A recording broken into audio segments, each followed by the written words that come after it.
Babylon, June 10, 323 BC, and in the palace of Nebuchadnezzar, the most powerful man who ever lived is screaming in agony, clutching his stomach as if a spear has pierced through him, and in his hand still clutches a cup of wine that moments ago touched his lips at a banquet hosted by his trusted friend Medius of Larissa, and now, as the greatest conqueror in history collapses to the floor surrounded by his generals who rush to his side. None of them yet realize that in 12 agonizing days, this young king who conquered half the known world will be dead at age 32, and the empire he built will tear itself apart in a bloodbath that will last 40 years. But was this legendary warrior felled by disease, by exhaustion, by the gods themselves, or was Alexander the Great murdered by the very men he trusted most? And if so, can we identify the poison that changed the course of human history? This is the story of one cup of wine, one fateful night, and a mystery that has haunted historians for over 2,000 years, because the truth about Alexander's death is far more sinister, far more complex, and far more shocking than the legend would have you believe. To understand how Alexander ended up dying in suspicious circumstances in Babylon, we must first understand who wanted him dead, and by the spring of 323 BC, that list was growing dangerously long. Alexander had been campaigning for over a decade, pushing his army from Macedonia through Persia, into Egypt, across Central Asia, and all the way to India. But the man who returned to Babylon was not the idealistic young king who had crossed the Hellespont in 334 BC. This was a different Alexander, one consumed by paranoia, megalomania, and grief. The death of his closest companion Hephaestion just 8 months earlier had shattered something fundamental in Alexander's psyche, and those who knew him best whispered that he was no longer entirely sane. Hephaestion had died in October 324 BC in Ecbatana after a night of heavy drinking, developing a fever that initially seemed to improve before he suddenly relapsed and died. And Alexander's reaction to this loss was unprecedented in its intensity and its violence. Ancient sources tell us that Alexander flung himself onto Hephaestion's corpse and lay there sobbing for an entire day and night, refusing to eat, refusing to drink, refusing to be separated from the body until his companions physically dragged him away by force. And when he finally rose, he was a man possessed by grief so profound that it bordered on madness. He ordered the manes and tails of every horse and mule in the empire to be shorn as a sign of mourning. He commanded the battlements of nearby cities to be demolished. He crucified Hephaestion's physician Glaucias for failing to save his friend's life, and he banned all music throughout his camp for weeks, letting silence be the only sound that accompanied his tears. But Alexander's grief did not stop at symbolic gestures. He launched a brutal military campaign against the Cassander people, massacring them down to the last child as a human sacrifice to Hephaestion's spirit, and he ordered the construction of a funeral pyre in Babylon that would cost 10,000 talents, more than the annual revenue of entire provinces, a ziggurat-like structure of 7 tiers adorned with gold, ivory, and the carved figures of ships, sirens, and warriors. He sent envoys to the oracle at Siwa in Egypt, the same oracle that had proclaimed him the son of Zeus Ammon, asking that Hephaestion be declared a god so Alexander could worship him. But even Ammon refused this request, offering only to recognize Hephaestion as a divine hero, a compromise that must have felt like yet another wound to Alexander's already fractured heart. This was the Alexander who returned to Babylon in the spring of 323 BC, and the men around him, his generals and advisors who had known him since childhood, could see that something had fundamentally changed in their king, that the line between greatness and madness had become dangerously thin, and that serving under him was no longer the path to glory it had once been but had become something far more dangerous, far more unpredictable. Among those who had the most to fear was Antipater, the aging general whom Alexander had left in charge of Macedonia and Greece more than a decade earlier, a man who had been Philip's most trusted advisor and who had essentially ruled the homeland in Alexander's absence, consolidating power, suppressing revolts, and maintaining the fiction that he served at the king's pleasure. But Antipater was no fool, and he could read the signs that Alexander was planning to replace him, that after 10 years of loyal service, of holding together an empire while its king chased glory in distant lands, Antipater was about to become yet another victim of Alexander's paranoia and his need to eliminate anyone who might challenge his absolute authority. The evidence was clear. Alexander had sent Craterus, one of his most capable and most loyal generals,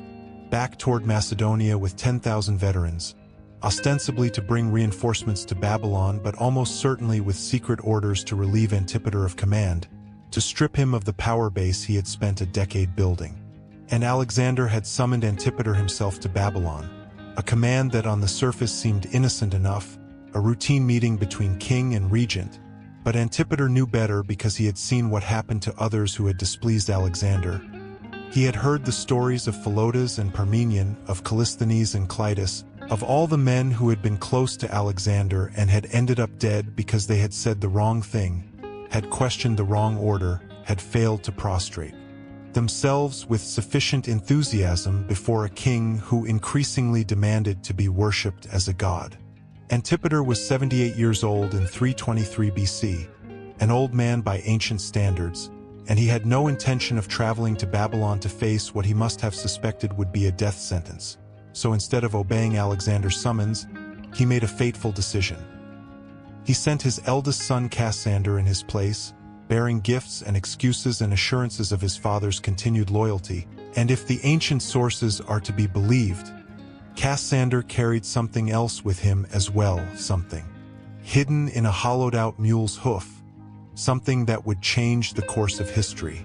The poisoning theory, dismissed by many modern historians as ancient political propaganda, actually has far more evidence supporting it than most people realize, and the story that emerged in the years after Alexander's death paints a detailed picture of conspiracy, betrayal, and cold-blooded murder. According to multiple ancient sources including Justin, Curtius, and the author of the Liber de Mort Alexandri,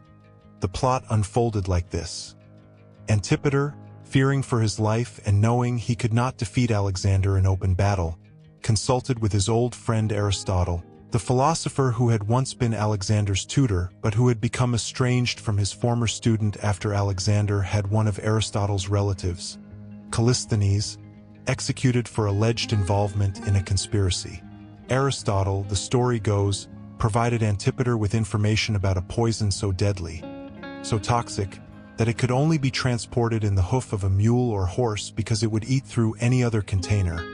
A poison that ancient writers identified as water from the river Styx in the Peloponnese, a stream that flowed through limestone caves in Arcadia and was reputed in Greek mythology to be one of the rivers of the underworld. Now, modern scholars scoffed at this story for generations, dismissing the idea that ordinary river water could be poisonous as pure superstition. But in 2010, historian Adrian Mayer and toxicologist Antoinette Hayes proposed a fascinating theory. The limestone caves around the river Styx could have harbored a lethal bacterium called kalachemicin, a naturally occurring toxin that the ancient Greeks might have harvested without understanding its true nature, a poison that would indeed require special containment because of its corrosive properties. Whether this specific identification is correct or not, we know for a fact that the ancient world possessed many sophisticated poisons, from plant extracts like white hellebore, Veratrum album, hemlock and aconite, to arsenic and other mineral toxins, to various bacterial and organic compounds that could kill slowly and whose symptoms might mimic natural diseases. So the idea that Antipater could have obtained a suitable poison is not far-fetched at all. Cassander arrived in Babylon carrying this poison, concealed according to tradition in a mule's hoof, and he was immediately ushered into Alexander's presence to present his father's respects and explain why the old general had not come himself. And this meeting apparently did not go well because, according to Plutarch, when Cassander saw Persian courtiers prostrating themselves before Alexander in the traditional proskynesis,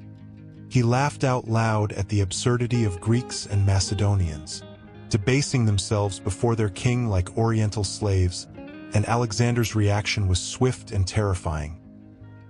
He grabbed Cassander by his hair and slammed his head against a stone wall repeatedly,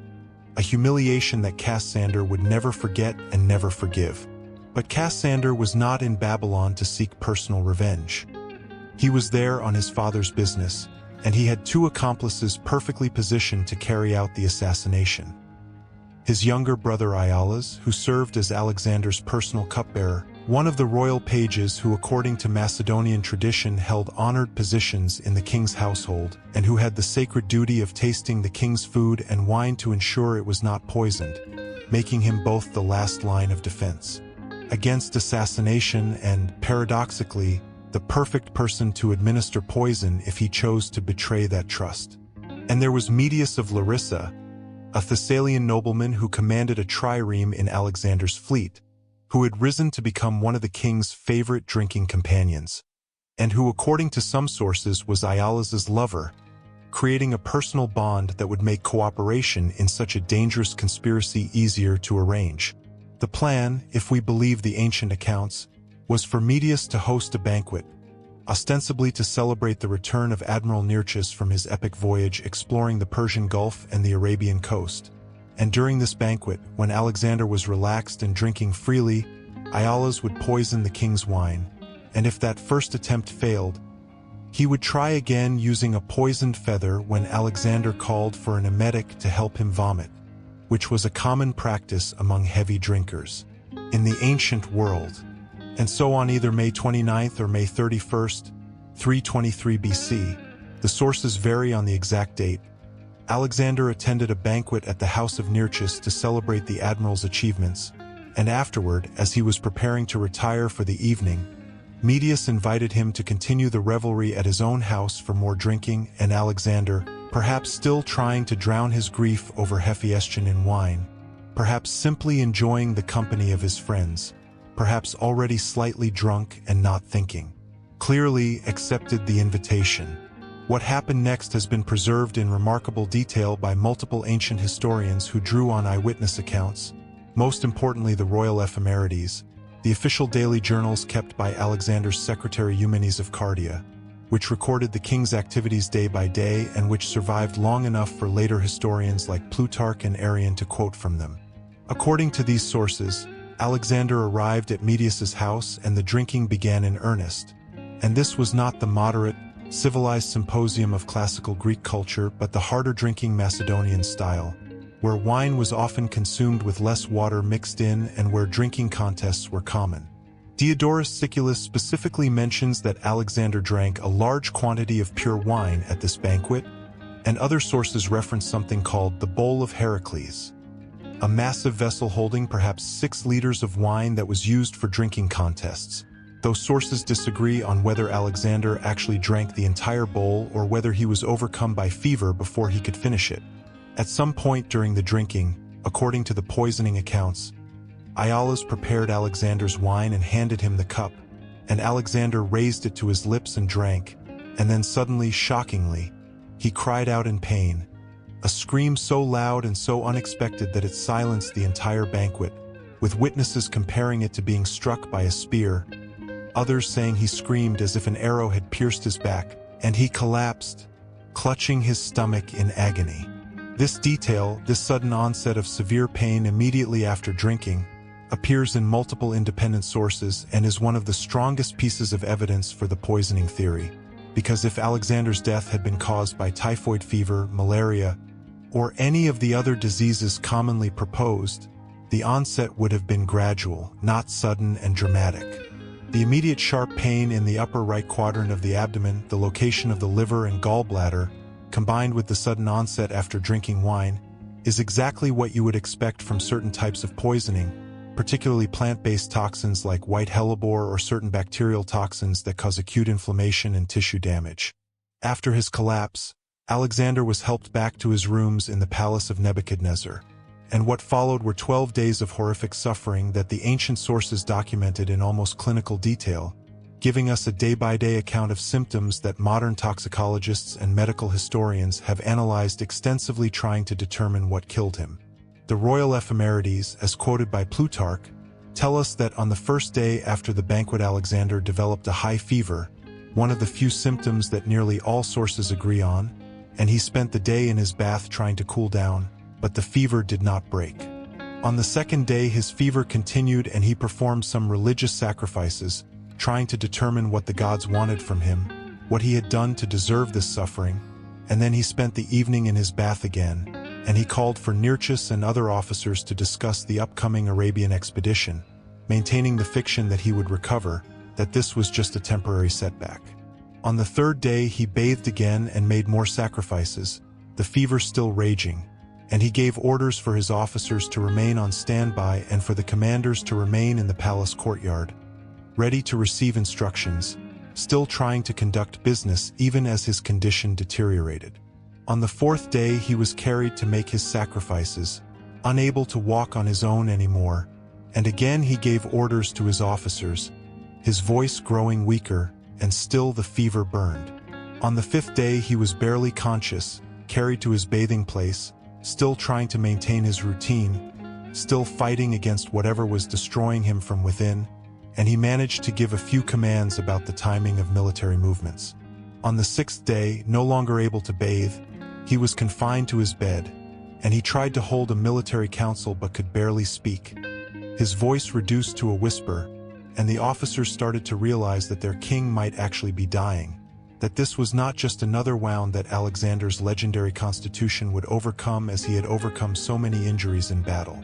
On the seventh day he was worse, unable to rise from his bed, unable to speak clearly, and a rumor spread through the army camp that he was already dead, and the soldiers began to panic, to demand to see their king, to confirm that he still lived, and the generals, desperate to prevent a mutiny, assured them that Alexander was recovering. On the eighth day, still bedridden, still feverish, and now the royal ephemerides note another symptom that would prove crucial to understanding what killed him. Alexander was losing his ability to speak, his voice was failing, and when he tried to communicate he could only whisper, could only make gestures with his hands, and some sources suggest he was developing a progressive paralysis, an ascending weakness that started in his legs and worked its way up his body, leaving him increasingly immobile. On the ninth day he was transferred to a room beside the palace pool, perhaps in another attempt to cool the fever, and his closest companions remained with him constantly, watching him fade, and the rumor that he was dead spread even more widely through the army. On the 10th day, June 9th by most reckonings, with Alexander now completely unable to speak, barely able to move except for his head and right arm, the generals made a fateful decision. They would allow the soldiers to file past their king one by one so they could see for themselves that he still lived, perhaps hoping that seeing their beloved commander might give them hope, might rally them against the panic that threatened to tear the army apart. And so they came, thousands upon thousands of battle-hardened veterans who had followed Alexander from Macedonia to the edge of the world, men who had been through hell with this young king, and they filed past his bed one at a time while Alexander, though he could not speak, though he could barely move, managed to nod to each one, to make eye contact, to raise his right hand slightly in acknowledgement, a final gesture of respect and love for the men who had made him great. Imagine that scene for a moment. These grizzled warriors, men who had killed without hesitation, who had seen horrors beyond description, who had marched for 10 years through deserts and mountains and jungles, walking past their dying king with tears streaming down their faces, and Alexander,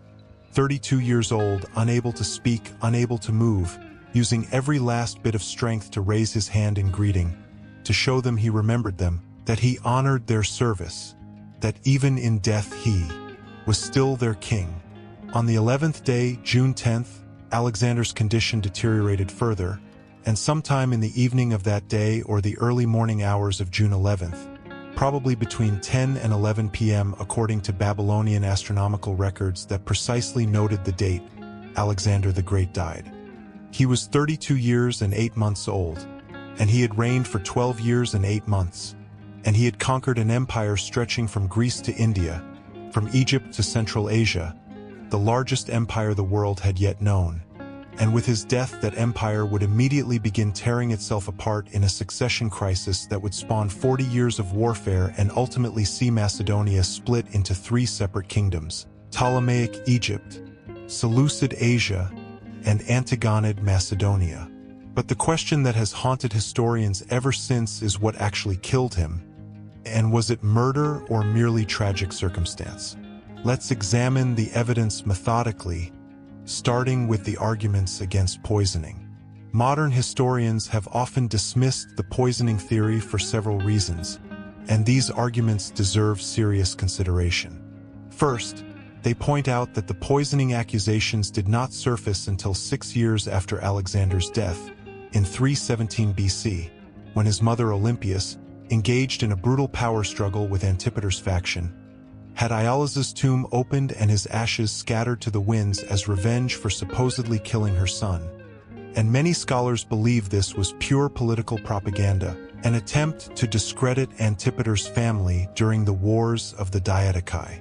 Second, they note that Alexander's death took 12 days from the onset of symptoms, and they argue that no poison known to the ancient world would take so long to kill, that poisons like hemlock, aconite, or arsenic work quickly, producing death within hours or at most a few days, so the prolonged illness suggests disease rather than poisoning. Third, they emphasize that Alexander had been through an incredibly grueling decade, that he bore numerous old battle wounds including an arrow through his lung during the siege of the Malian city, a neck wound from Syropolis, countless other injuries that had never fully healed, that he drank heavily, that he was probably suffering from alcoholic liver disease, that he was emotionally shattered by Hephaestion's death, and that his constitution was simply worn out, making him vulnerable to any number of natural causes. Fourth, they point to the fact that both Arrian and Plutarch, two of our most important ancient sources, explicitly express skepticism about the poisoning theory, with Plutarch noting that Alexander was not the excessive drinker some made him out to be, and that his long drinking bouts were more about conversation than actual alcohol consumption, and with both historians suggesting that the symptoms better fit some kind of fever or illness. These are serious arguments, and they have convinced many historians that Alexander died of natural causes, with the most popular theories being typhoid fever, malaria, West Nile virus, or some other infectious disease common in ancient Mesopotamia. A major 1998 study in the New England Journal of Medicine argued for typhoid fever, noting that the sustained high fever, the abdominal pain, the progressive weakness all fit the profile of typhoid complicated by bowel perforation and ascending paralysis, and this has become something of a consensus view among many modern scholars. Others have suggested malaria, particularly given that Alexander had been sailing through the marshes near Babylon inspecting flood defenses just weeks before his death, and mosquito-borne diseases were rampant in those wetlands. And author Andrew Chugg has presented detailed evidence that the 2-week timeline and symptom progression match malaria more closely than other proposed illnesses. More recently, in 2003, epidemiologists John Marr and Charles Kalischer proposed that Alexander died of West Nile virus encephalitis, noting that Plutarch recorded a strange omen. As Alexander entered Babylon, a flock of ravens exhibited bizarre behavior, fighting each other in the air and falling dead at his feet, and Marr and Kalischer pointed out that this is exactly what happens in modern West Nile virus outbreaks, where the virus kills birds before it starts infecting humans, making the dying ravens not an omen but an epidemiological warning that Alexander and his court were too ignorant to understand. And perhaps most intriguingly, Dr. Catherine Hall of the University of Otago has argued that Alexander suffered from Guillain-Barré syndrome, a rare autoimmune disorder where the immune system attacks the nervous system, producing progressive ascending paralysis, and she notes that Alexander's symptoms match this condition almost perfectly. The sustained consciousness despite increasing paralysis, the loss of speech without loss of mental faculties, the progressive weakness that started in the legs and moved upward, even the fact that his body reportedly did not show signs of decomposition for 6 days after death, which Hall suggests was because he wasn't actually dead yet, that the paralysis had made his breathing so shallow that everyone thought he had died when he was actually still alive, making Alexander's death perhaps the most famous case of pseudothanatos, or false diagnosis of death, ever recorded. These disease theories are compelling and well-researched, and they may well be correct, but they all share one major problem. They cannot easily explain the sudden onset of severe pain immediately after drinking wine at Medius's banquet, the scream of agony that echoed through the palace, the acute stabbing sensation in the abdomen that so many sources emphasize, because infectious diseases, even severe ones, do not typically announce themselves with such dramatic suddenness. They build. Gradually, they have prodromal symptoms, warning signs that something is wrong, but the ancient sources are remarkably consistent in describing Alexander's illness as beginning suddenly, dramatically, at a specific moment with a specific drink, and this is what keeps the poisoning theory alive despite the objections of modern historians. So let's examine the poisoning evidence more carefully, starting with the question of what poison could have been used. For generations, scholars dismissed the ancient accounts of poison from the river Styx or other exotic toxins as pure mythology. But in 2014, toxicologists from the University of Otago and the University of Birmingham published a landmark study in the peer-reviewed journal Clinical Toxicology that changed everything. Dr. Leo Skep and his colleagues systematically analyzed every symptom reported in the ancient sources and compared them to the known effects of various poisons available in the ancient world. And they concluded that one poison fits the evidence better than any other. Veratrum album, known as white hellebore, a plant that grows throughout Europe and Asia and that was well known to the ancient Greeks. White hellebore is particularly interesting because when fermented into wine, which would disguise its bitter taste, it produces exactly the symptom profile that Alexander experienced. Sudden onset of severe abdominal pain, prolonged illness lasting 10 to 12 days, sustained fever, progressive weakness and paralysis, nausea and vomiting, and eventual death, and crucially, the symptoms can vary dramatically depending on the dose and the individual's constitution, so it could explain why Alexander took 12 days to die while other poisons work more quickly. The study notes that Diodorus Siculus specifically recorded that Alexander became stricken with pain after drinking a large bowl of wine at Medius's banquet, language that suggests both the vehicle of poisoning and the sudden onset, and that the subsequent progression of symptoms matches white hellebore poisoning almost perfectly. Moreover, white hellebore was explicitly known in the ancient world as a poison, mentioned by writers like Pliny and Dioscorides, and it would have been accessible to someone like Antipater or Aristotle who wanted to obtain a deadly toxin. So unlike the mythical Styx water, this is a poison we can actually verify existed and was used in antiquity. The study acknowledges that they cannot prove Alexander was poisoned with white hellebore or any other substance, that the evidence is circumstantial and that disease remains a viable explanation. But they argue that if Alexander was poisoned, white hellebore is the most plausible culprit given the available evidence. Now, some historians have objected that the ancient sources never mention white hellebore specifically, that the poisoning accounts talk about Styx water or arsenic or unnamed toxins, not plant-based poisons, but this objection misunderstands how ancient conspiracy theories worked, because the people spreading these stories 6 years or 20 years or 50 years after Alexander's death did not have access to the actual poison if one was used, did not know what it really was, and so they filled in the gaps with dramatic stories about water from the river of the underworld or poison so toxic it had to be carried in a mule's hoof, mythologizing the assassination because that made for a better story. But the core fact that they were trying to convey was that Antipater had sent a poison with Cassander and that Iollas had administered it in wine at Medius's banquet. And the question is whether that core accusation might be true even if the specific details about the poison were invented later.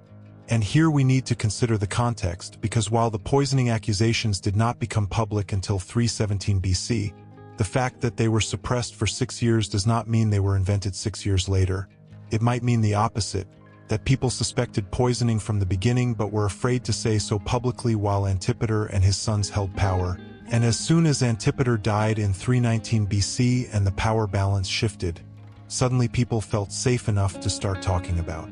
what they had suspected all along. Plutarch tells us explicitly that most writers did not dare mention the plot until after the death of Cassander in 297 BC, suggesting that the poisoning theory existed but was suppressed by fear of Antipater's faction, not that it was invented later as propaganda. And we have to ask ourselves, why would Olympias, who had every reason to know what had happened to her son, who had spies throughout Alexander's court, who had access to information that has not survived to our time, why would she take the extreme step of desecrating Iollas's grave if she did not genuinely believe he had murdered Alexander? This was not just political theater. This was a mother's rage, a mother's absolute conviction that she knew who had killed her son, And while Olympias was certainly capable of political manipulation, the intensity and specificity of her accusation against Iollas and Antipater's family suggests she believed she had real evidence, even if that evidence has not survived for modern historians to examine.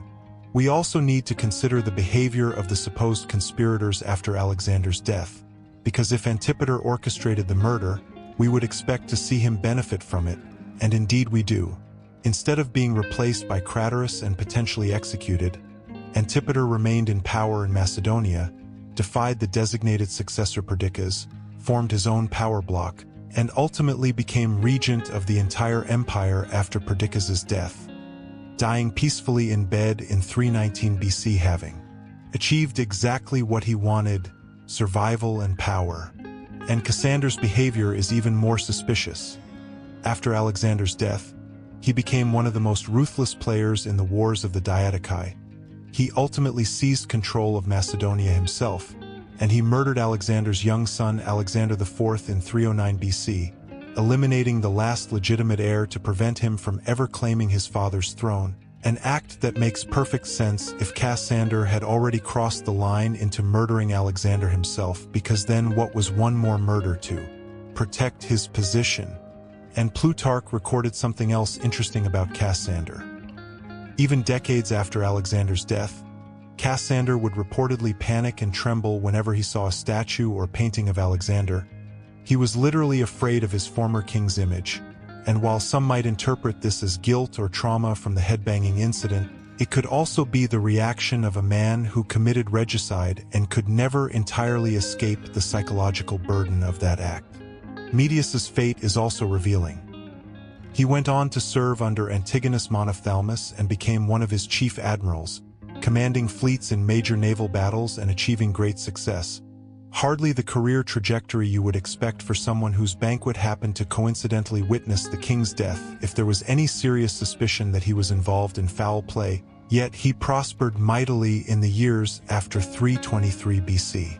Iollas died around 320 BC, just 3 years after Alexander, too early to see how the succession wars would play out, and his role as the actual administrator of the poison, if there was one, would have made him the most guilty and perhaps explains why Olympias singled him out for posthumous punishment. None of this proves the poisoning theory, of course.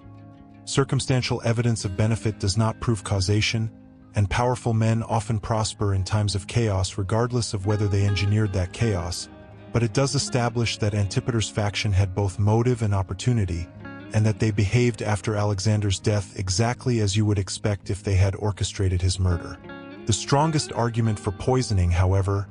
may be the one that historians have most often overlooked: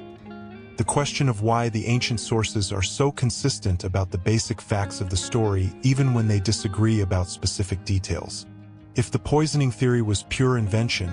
propaganda created years later to smear Antipater's family, we would expect significant variation in the accounts, different culprits named, different methods described, different motivations ascribed.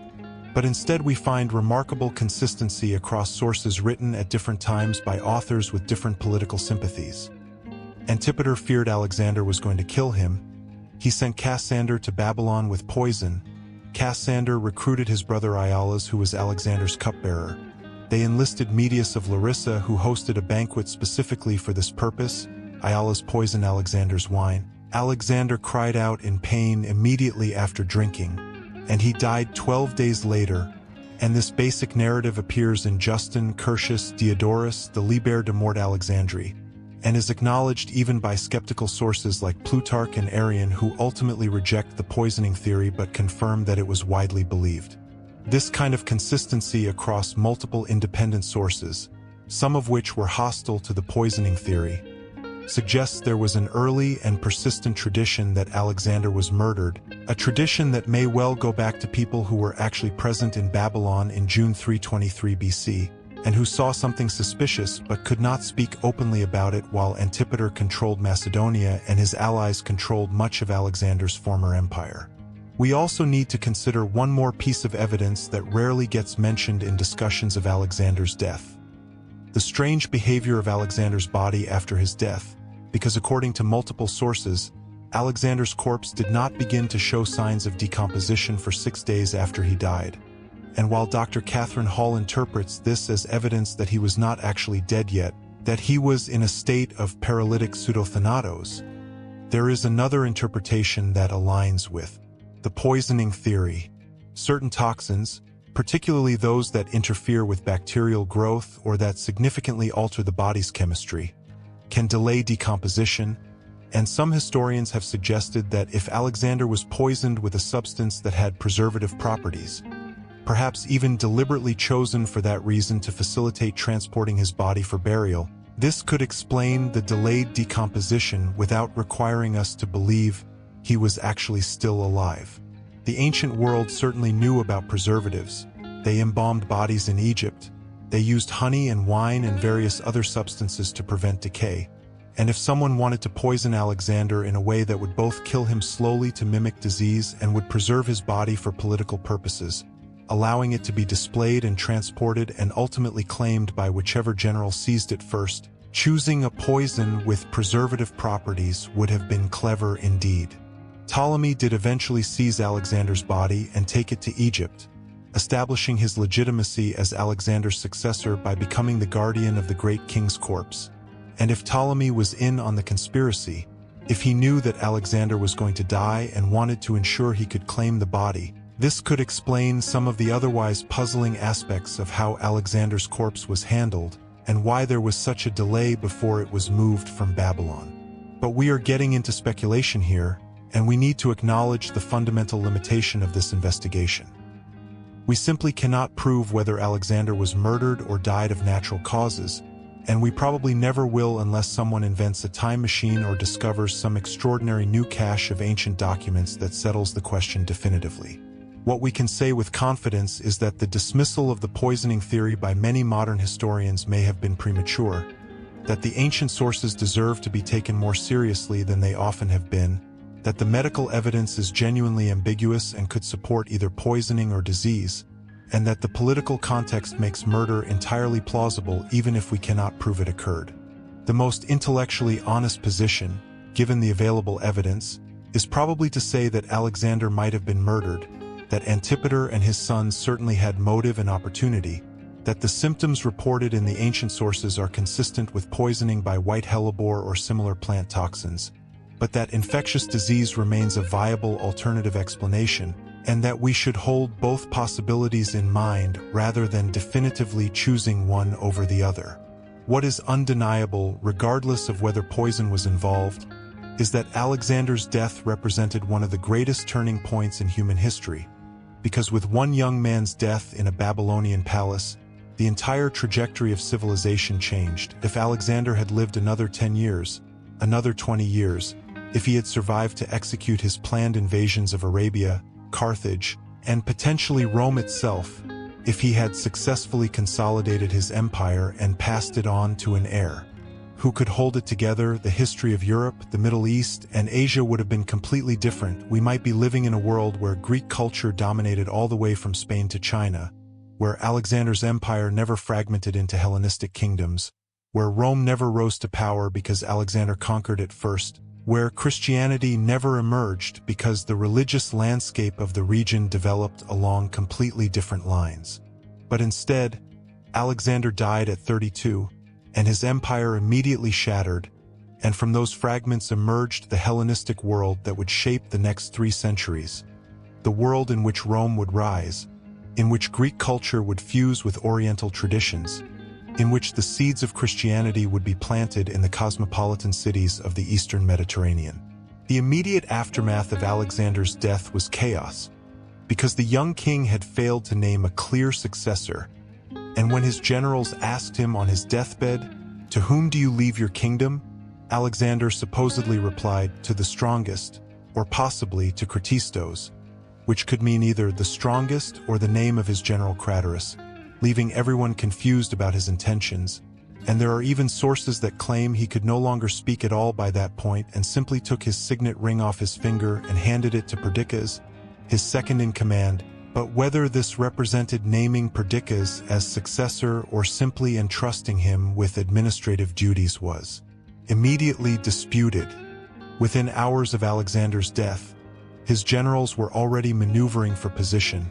already forming factions, already preparing for the civil war that would consume them for the next 40 years. And the first question they faced was what to do about succession. Alexander's wife Roxana was pregnant, but the child had not yet been born, so they could not immediately proclaim an infant as king even if they wanted to, and some of the generals proposed recognizing Alexander's half-brother Aridaeus, Philip III, as king, but Aridaeus was mentally disabled, possibly developmentally challenged, or perhaps brain-damaged from an assassination attempt years earlier when Olympius allegedly poisoned him, and while he bore the name of Alexander's father Philip, he was in no way capable of actually ruling an empire. Eventually they reached a compromise. Aridaeus would be king as Philip III, and if Roxana bore a son, that son would be co-king as Alexander IV, but real power would be held by a council of generals with Perdiccas as regent, and the empire would be divided into satrapies governed by different commanders, creating a system that almost immediately began to fall apart as each satrap became effectively an independent king in his own territory. Ptolemy took Egypt and would never leave, founding a dynasty that would rule for 3 centuries until Cleopatra's death, transforming Alexandria into one of the greatest cities of the ancient world,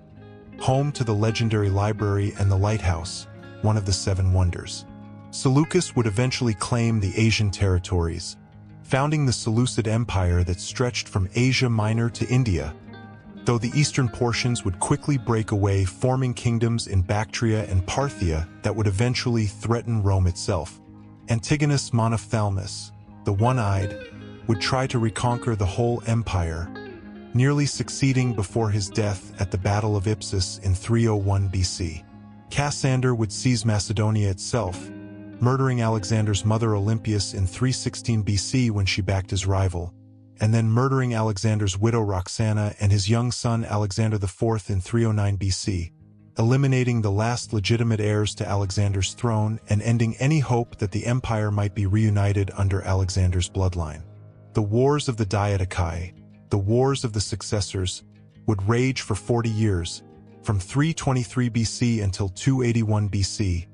consuming armies, treasuries, and the lives of millions as Alexander's generals fought each other across 3 continents, each claiming to be Alexander's true heir, each trying to recreate what Alexander had built, and each ultimately failing because what Alexander had created was not really an empire in the traditional sense, but rather the personal conquest of one extraordinary individual whose charisma, tactical genius, and sheer willpower had held together a vast territory that had no real structural unity beneath his personality. And perhaps this is why the question of whether Alexander was murdered matters so much, because if Antipater's poison did indeed kill him in that Babylon banquet hall, then we have to confront the possibility that the entire Hellenistic age, everything that followed, was not the natural result of Alexander's imperial overreach, but rather the consequence of one conspiracy, one cup of poisoned wine, one act of cold-blooded murder that changed the destiny of billions of people across 23 centuries. Think about it. If Alexander had lived to 40 to 50, if he had consolidated his empire, established clear succession mechanisms, completed his planned conquests, we might be living in such a different world that it is almost unimaginable. A world where Greek remained the common language not just of the Eastern Mediterranean but of all Europe and Asia. A world where the cultural exchange between East and West happened centuries earlier and more thoroughly. A world where Rome might have been conquered before it could rise, where Christianity might never have emerged or emerged in a completely different form, where Islam might have found a very different religious landscape when Muhammad began preaching 800 years later. One cup of wine, one moment of pain, one scream in a Babylonian palace, and everything changed. And whether that cup was poison or not, whether Alexander died from Antipater's conspiracy or from his own excess or from some random disease picked up in the marshes, the result was the same. The greatest conqueror in history was dead at 32. His empire was split among squabbling generals who would spend the next 40 years trying to kill each other, and the world that might have been never had the chance to exist. But let's return to that night, to June 10th, 323 BC, to those final hours, because whatever the cause, Whether murder or illness, Alexander's death was profoundly tragic. A young man in his prime, still planning conquests, still dreaming of seeing what lay beyond the next horizon. Cut down before he could truly consolidate what he had built, before he could show whether he was capable of being not just a conqueror but a ruler, not just a military genius but a statesman who could create lasting institutions that would outlive him. The ancient sources preserve one final detail about Alexander's death that is worth dwelling on. According to Plutarch, in those last hours when Alexander could no longer speak, when his voice had failed him entirely, his closest companions came to him one last time, and they asked him the question that would determine the fate of the world. "To whom do you leave the kingdom?" And Alexander, mustering his last remaining strength, whether from paralysis or from the progression of whatever was killing him, managed to pull his signet ring from his finger, the ring bearing the royal seal of Macedonia, the symbol of his authority over the largest empire the world had known, and he held it out, and the sources disagree on whether he gave it to Perdiccas or simply let it fall, whether he whispered to the strongest or to Kratistos or said nothing at all. But the gesture itself, this final act of a dying king, would become one of the most important moments in ancient history because everything that followed, all the wars, all the bloodshed, all the competing claims to Alexander's legacy, stemmed from the ambiguity of that moment, from the fact that Alexander left no clear heir, no clear succession plan, no institutional framework that could survive his death. And we have to ask, was this simply the arrogance of youth, the belief that he was immortal and would have time later to settle such matters? Or was it something darker, a kind of nihilism born of grief over Hephaestion's death, a subconscious death wish, a part of him that no longer cared what happened to his empire because the person he had built it for, the person he wanted to share it with, was already dead? Some sources suggest that Alexander said before he died that he foresaw terrible funeral games would be fought over his corpse, that he knew his generals would tear each other apart trying to claim his legacy.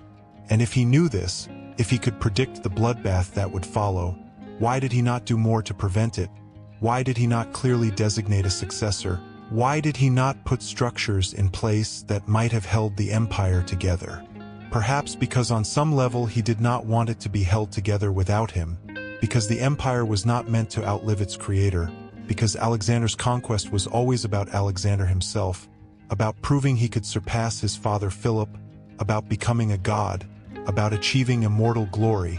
not about building a lasting political institution that would benefit future generations. The empire was the vehicle for his legend,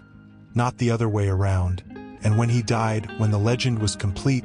the empire could be allowed to fall apart because it had already served its purpose. It had already made him immortal in the only way that truly mattered to him.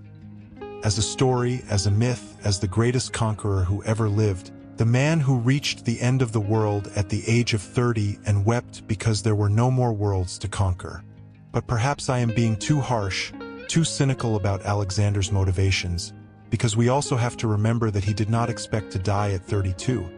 that he was planning new campaigns, that he had lists of new territories to conquer, that he genuinely believed he had decades ahead of him to finish what he had started. And if his death was the result of poisoning, then he was robbed of that time by betrayal, by men he trusted, and we cannot blame him for failing to prepare for a death that he had no reason to anticipate. Or perhaps the truth is somewhere in between, that Alexander was both arrogant enough to believe he would live forever and traumatized enough by Hephaestion's death to have lost his careful judgment, making him vulnerable both to disease and to conspiracy, unable to see the threats around him because his mind was elsewhere, lost in grief and grandiose plans and the exhaustion of too many years pushing himself and his army beyond all reasonable limits. What we can say for certain is that when Alexander died on that June night in 323 BC, an era ended, the age of the city-state gave way to the age of successor kingdoms, the classical world transformed into the Hellenistic world, and nothing would ever be the same again. His body was preserved, embalmed, placed in a gold sarcophagus and then later moved to a glass one so visitors could see him, and for centuries people would come to Alexandria to gaze upon the corpse of Alexander the Great, to see the young king who had conquered the world, and the image of that perfectly preserved body, still looking as if he might wake at any moment, became one of the most powerful symbols in the ancient world. Julius Caesar wept when he saw Alexander's tomb at age 33 because he realized Alexander had conquered the world by that age while Caesar had accomplished nothing. And Caligula is said to have stolen Alexander's breastplate from the tomb and worn it. And Augustus visited the tomb and accidentally broke Alexander's nose while trying to place a crown on his head. And the tomb became a pilgrimage site, a place where ambitious men came to measure themselves against the ultimate standard of military achievement. But eventually the tomb was lost, the location forgotten. Alexander's body disappeared from history sometime in late antiquity, perhaps destroyed during Christian riots against pagan monuments, perhaps buried in an earthquake, perhaps secretly moved by someone who wanted to claim the legendary king for themselves. And despite hundreds of years of searching, despite countless theories about its location, the tomb has never been found, and Alexander's body, like his empire, has vanished into myth and legend, leaving us with only the stories, only the accounts of ancient historians, only the question of what really happened in that Babylonian palace on the night when history changed forever. So was Alexander the Great murdered?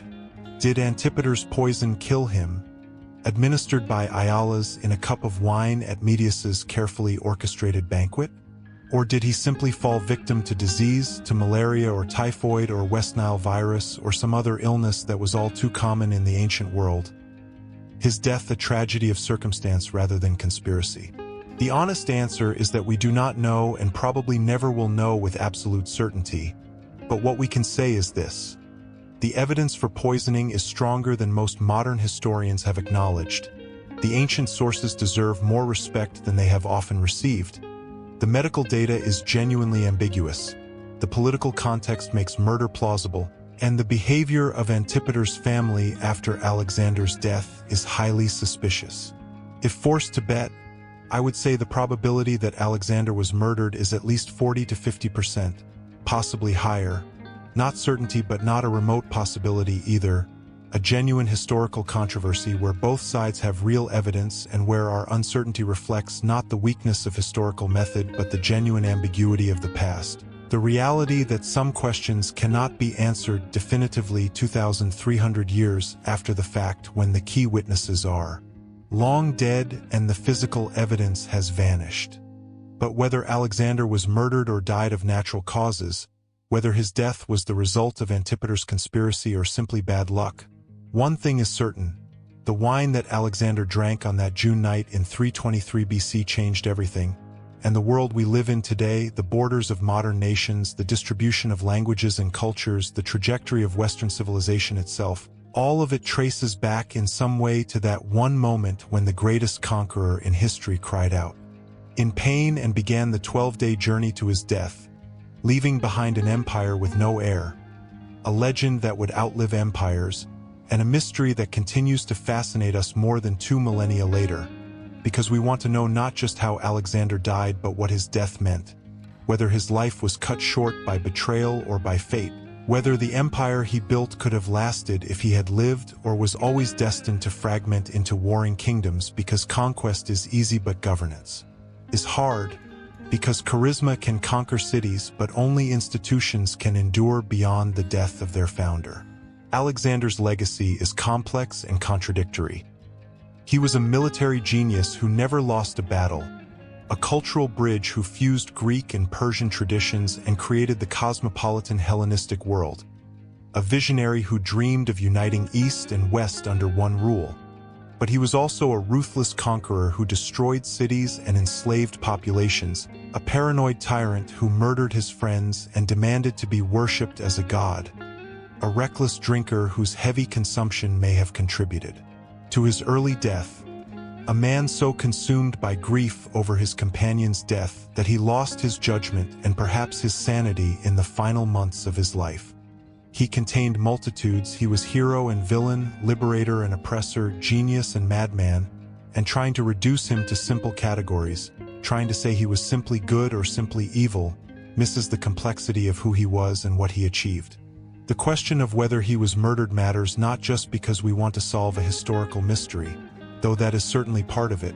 but because it changes how we understand his story. Because if he was murdered, then his death was not the tragic but natural end of a man who burned too bright and burned out too fast, but rather the deliberate act of older, more cynical men who could not tolerate his vision, who wanted to preserve the old order where Macedonia was ruled by aristocrats and empires were built slowly through careful consolidation rather than dramatic conquest, who feared what Alexander would become if he continued unchecked, who could see that he was spiraling out of control after Hephaestion's death and decided to act before he destroyed everything. If Antipater poisoned Alexander, he did so not out of personal hatred but out of a kind of conservative pragmatism, a belief that Alexander had become too dangerous, too unpredictable, too divine-maddened to be allowed to continue, and in a strange way this would make Antipater not a villain but a guardian of tradition, trying to save Macedonia from the megalomaniacal king, who no longer served Macedonian interests but only his own glory. But if Alexander died of natural causes, then his death becomes more purely tragic, a waste of potential, a young man who had achieved everything and had nothing left to prove except that he could build as well as he could destroy, that he could create lasting peace as well as he had created spectacular war. And we will never know if he could have made that transition because he died before he had the chance. And history denies us the opportunity to see who Alexander would have become if he had lived to 40, to 50, to 60, whether he would have matured into a wise ruler or descended further into the paranoid tyranny that characterized his final years, whether his empire would have held together or was always doomed to fracture regardless of how long he lived. These are the questions that haunt anyone who studies Alexander, and the question of how he died, whether by poison or disease, sits at the center of them all, because the manner of death is not separate from the meaning of the life, because how a story ends shapes how we understand everything that came before, and if Alexander's story ended with betrayal, with poison in wine at a friend's banquet, then the story becomes one of tragedy in the classical sense. Hubris punished, the hero brought down not by external enemies he conquered so easily but by the enemies within his own camp, the men he trusted, the men who knew him best and decided he had to die. And perhaps that is the most fitting end for someone like Alexander, because he was never going to die peacefully in bed as an old man. That was never his destiny. He was always going to die young, die dramatically, die in a way that would generate stories and controversies and questions that would echo through the centuries. Because Alexander was never just a king or a general. He was a force of nature. He was ambition incarnate. He was the embodiment of the human drive to push beyond all limits, to conquer not just territory but mortality itself through fame, through glory, through becoming a legend so powerful that 23 centuries later we are still talking about him, still arguing about him, still trying to understand what drove him and what killed him. The wine that night, whether it was poisoned or not, has become a symbol, a metaphor for everything that brought Alexander down. His trust in friends who might have betrayed him, his heavy drinking that weakened his constitution, his grief over Hephaestion that clouded his judgment, his exhaustion from too many years of constant warfare, his hubris in believing he was invincible, his paranoia that made everyone around him into a potential threat, his brilliance that burned so hot it consumed him from within. One cup of wine contained all of that, all the contradictions and complexities of Alexander's character, and when he drank it, whatever it contained, he sealed his fate and changed the world, and that is why we cannot stop thinking about it, cannot stop investigating it, cannot accept simple answers about disease or poison because the truth is probably more complicated than either explanation alone. The truth is probably that Alexander was vulnerable for many reasons and that his death, whether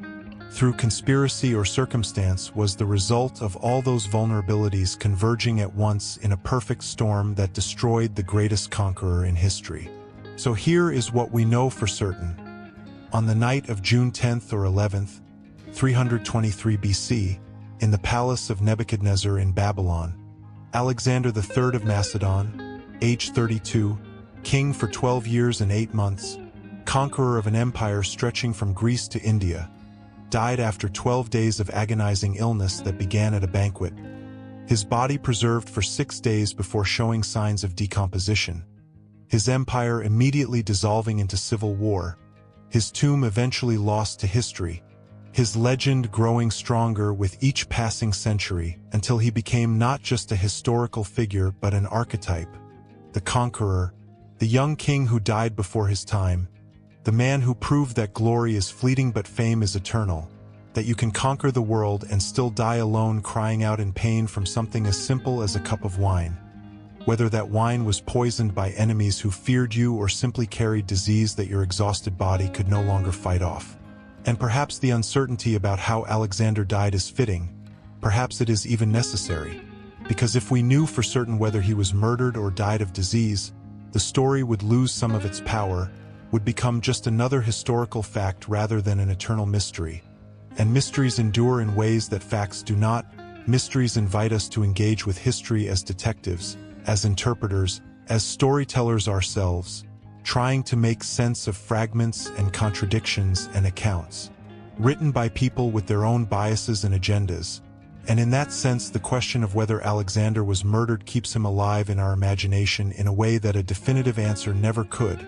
Because as long as the question remains open, we keep investigating, keep arguing, keep returning to that night in Babylon when everything changed, when one man's death became the hinge of history, when the wine that changed everything touched the lips of the king who conquered the world and brought him down not through the strength of his enemies but through something far more subtle, far more human, far more tragic than all his battlefield triumphs could prepare him for. This is the story of Alexander the Great's murder or his death, or perhaps both at once, because history is not always as clear as we want it to be, because the past resists our attempts to force it into simple narratives, because sometimes the most important questions cannot be answered definitively and we have to live with uncertainty, with multiple possibilities, with the knowledge that we can examine the evidence carefully and still come away unsure, and that uncertainty, that ambiguity, that fundamental unknowability of what really happened in that Babylonian palace 2,300 years ago is not a failure of historical method but rather a feature of history itself. A reminder that the past is always partially hidden from us, always requiring interpretation, always leaving room for doubt and debate and the possibility that the truth is more complex than any single explanation can capture. And so Alexander's death remains what it has always been. A mystery wrapped in a legend surrounded by history, one cup of wine that may or may not have been poisoned, one scream of pain that echoed through the palace and down through the centuries, one young king who conquered everything except his own mortality, one moment when the trajectory of human civilization shifted in ways that are still shaping our world today, and one question that will probably never be answered to everyone's satisfaction but will continue to fascinate us as long as there are people who care about history, who wonder about the past, who want to know not just what happened but why it happened and what it meant, because that is what makes us human, that drive to understand, to investigate, to piece together clues and tell stories and argue about interpretations and search for truth even when we know we might never find it. And in that sense, every generation rediscovers Alexander, reinterprets his death, sees in his story whatever they need to see, whether it is tragedy or conspiracy or cautionary tale or inspiration, and that multiplicity of meanings, that ability of one historical event to carry so many different interpretations simultaneously, is what makes Alexander's death such a perfect subject for investigation. Because there is no single correct answer, there are only better and worse arguments, more and less plausible theories, deeper and shallower engagements with the evidence. And after all this examination, after all these words, after following every lead and considering every possibility, we come back to where we started. One banquet, one cup of wine, one moment of pain, one death that changed everything, and the eternal question hanging in the air like the scent of poison or the fever of disease or the weight of empire or the grief of a young king who conquered the world and lost himself in the process, the question that will never be fully answered but will never stop being asked: what really killed Alexander the Great? And does the answer ultimately matter less than the asking, less than the journey through history trying to understand how one man's death could ripple across centuries and shape the world we live in today? less than the reminder that every life, even the greatest lives, end in mystery, that death is the ultimate democracy that comes for conquerors and peasants alike, that everything we build will eventually crumble, that every empire will eventually fall, that every legend will eventually fade into uncertainty and debate and the whispered suspicions of historians arguing across millennia about what really happened on that hot June night in Babylon when the greatest conqueror in history drank his last cup of wine and began the journey from life to death to legend to myth to eternal question mark, leaving us with the story, with the mystery, with the wonder of it all. And perhaps that is enough, perhaps that is exactly as it should be, because Alexander did not conquer the world to be understood but to be remembered, and we remember him still, and we always will, whether he was murdered or died of disease or fell victim to some combination of both, because in the end what matters is not how he died but how he lived. Not the 12 days of agony in Babylon but the 12 years of conquest and glory and achievement that came before. Not the wine that killed him but the legend that survived him. The story that continues to capture our imagination, the question that continues to draw us back into the past, searching for answers we may never find but searching nonetheless because that is what makes us human. That is what connects us across the centuries to that young king dying in a Babylonian palace, that shared mortality, that shared mystery, that shared inability to fully understand what it all means but the determination to keep trying anyway, to keep investigating, to keep questioning, to keep telling the story of Alexander the Great and the wine that changed everything.